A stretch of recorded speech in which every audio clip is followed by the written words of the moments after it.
In today's video, I'm going to teach you how to use the filter function in Google Sheets on desktop.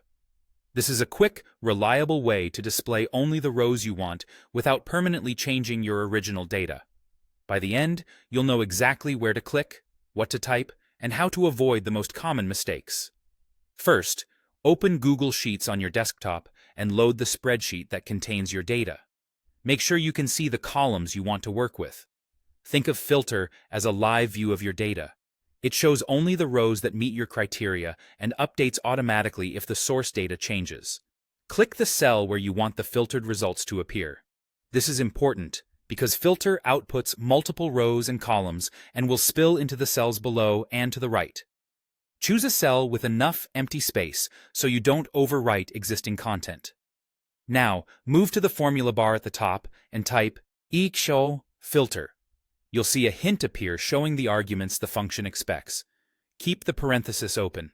We'll fill in the parts step by step. Next, select the range of data you want to filter. You can click and drag over the block of data or type something like A2D100. Decide whether to include your header row. If you don't want the header duplicated in the results, select only the data rows, not the header. Also, make sure your range is one solid rectangle, no gaps, because Filter expects a contiguous array. After the range, type a comma, then add your condition.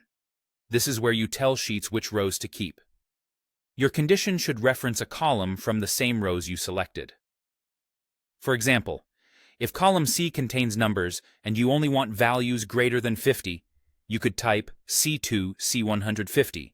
If you want to keep rows where column B equals yes, type B2 B100 bounds yes. Make sure the condition's height matches the number of rows in your selected range. Mismatched sizes cause errors. Once your range and condition are set, close the parenthesis and press Enter.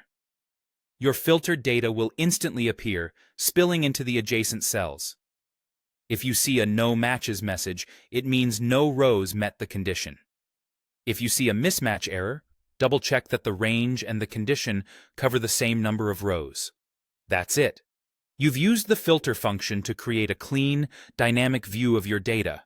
Edit the formula anytime to change the condition, and your results will update automatically.